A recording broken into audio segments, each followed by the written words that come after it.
técnica del whip me llevó mi mamá. And as soon as they busted out that big old needle, cuando sacaron el nido grandote del, ¿cómo se dice? La aguja, there you go.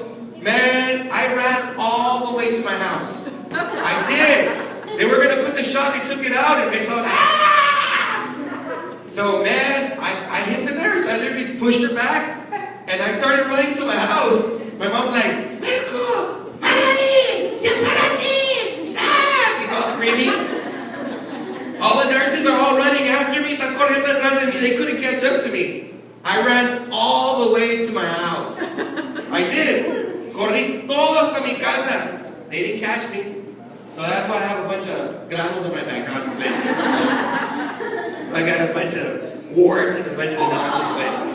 No, I don't. You know, but like I said, you're not always going to like what's good for you. No todo el tiempo te va a gustar lo que es bueno para ti.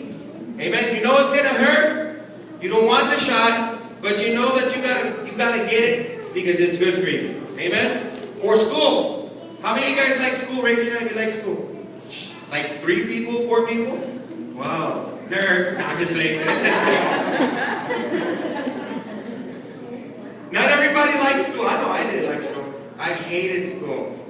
And you know why I hated school? Because I didn't like to get up in the morning. That was the part that like, you know what? The cafeteria, you know, the teachers, they're all right. You know, all that kind of stuff. But when they came up to waking up in the morning, I didn't want to wake up in the morning. I wasn't like Joseph over there. He wakes up with the roosters at 4 in the morning. Him and Debbie. Yes, sir, no, sir. Right? 5 in the morning, saluting the flag and everything. My parents were all throwing water on me, and you know, they're all hitting me with tablas and everything, and I'm still asleep. You know, you guys didn't like. I know you didn't. I don't know lots of you didn't like school. I didn't like school. Okay. But you know what? School is a big commitment. It's also a big commitment. You know why? Once again, because you're committed to wake up early. You're committed to do homework. Do you like homework? If you don't like it, say boo. You're booing me off the stage. You know what I mean? But you're committed to do homework as well. You're committed to also put up with annoying teachers and annoying students. Have you ever had one of those annoying teachers? Amen. Amen. That you feel like they're just picking on you? Amen. Cannot hear an amen. Cannot get a witness. Amen. Man, I heard a lot of amens right there. Brother, not you know what to preach. Tomorrow. You can hear all the amens you want. Just talk about school. Yeah, but it's homework, and then those teachers and those annoying kids. You know, you guys have that bully thing going on now that people can't pick on you no more. But when we were small, we didn't have that bully thing, man. It's like everybody would pick on you. You know, even the teacher would. Couldn't do nothing about it. But school is a big commitment. But what happens if you don't go to school? ¿Qué pasa si no vas a la escuela? You don't get an education. Court. You don't get an education. I can't hear everybody say Court. You get court.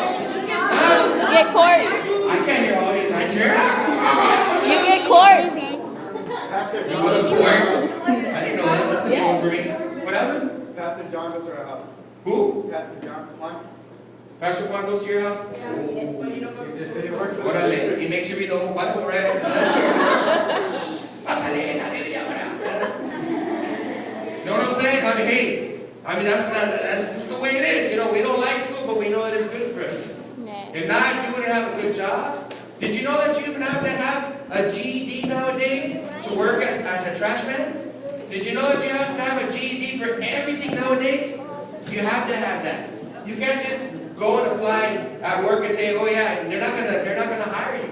You have to have some kind of diploma. You have to have some kind of GED. But that's what we're talking about, commitment, guys. Estamos hablando de compromiso. These are things that sometimes we don't like, but we have to commit to them, guys, because they're good for us. Can you say that with me? Good? Good. For us. Can you turn around and tell somebody it's good for you, man? It's good for you. It's good for you.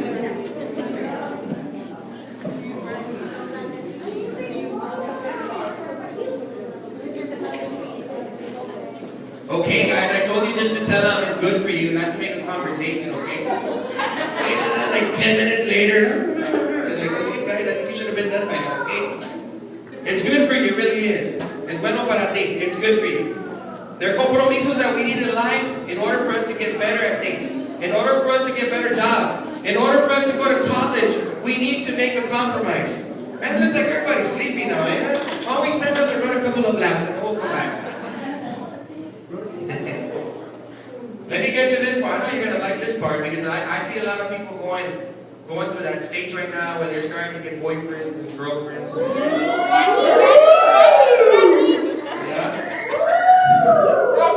Better not. I'll spank them. When you get older, you start going on dates and all that kind of stuff, you know. I'm telling you, that happened in my house. You know, sometimes I feel like beating boys, but nah. I'm like, yeah, it's because, you know, we get all defensive and everything like that. You start going on dates and all this kind of stuff because you start getting older. And you know what? Pretty soon you have to start making new compromises. Después tienes que empezar a hacer compromisos nuevos. And I'm not talking about that puppy love stage that, you know, everybody always talking about that puppy dog or puppy love, whatever it is. I'm not talking about that phase. But when you get to an age where things start to get serious, because right now, like I said, a lot of you, you're starting to have a little boyfriend in 8th grade, 9th grade, 10th grade, and it's like, I love you. You don't even know what love is. It's like, I love you. Hey, go take a shower, you know. I love you. Hey, you haven't changed your socks for like 5 days. Calm down, you know. But I love you. You know, they sound like one of those little dolls where you pull a string. I love you. I love you. Right? You don't even know what love is, man. Let me slap you. Come over here so I can slap you, right? But you get to an age where things start to get serious for real. You know, 17, 18, 19 years old, 20, 21, 50, no, I don't know, right? You start to get serious and you start to look for the one. The one, right? That's what they call it nowadays still? They still call it the one? Yeah. Or they have another name for it, like swagger or swagger, you know, something like that? The swag In our day, it was master. the one. What was it again? Swag master. Ah, swag master, wow. Okay. Is this some kind of robot or what? Was it an app they took out of the iPad or something? You know? Yeah, but things start to get serious after that, and you start to look for the one. Because it's finally the time where you want to commit. Where you feel like you want to commit with a person that's the one. Okay? Then you find the one. Y luego encuentras a esa persona, right? And you commit yourself to God and then to that person. But you know what? It's for a lifetime, guys. I want to stop a little bit right there. You know, guys, I really don't want you to make the mistake, like I said, of going through that puppy love thing and then, you know, later on committing to somebody that you're not supposed to be with. You got to watch out. You guys are young right now, and you're going to fall in love with everybody that crosses your path. It's like, I love him. And then 2 days later, no, I love him, you know. No, I love him over there, right? In Georgia, over there or something, you know. You got to watch out, guys. You know, you got to protect yourself from this. That's why there's a lot of divorces nowadays, even in the churches. Did you guys know there's so many divorces in the churches nowadays? They're saying that there's more divorce inside of the church than outside the church. That's messed up, isn't it? Hay más divorcio dentro de la iglesia que afuera.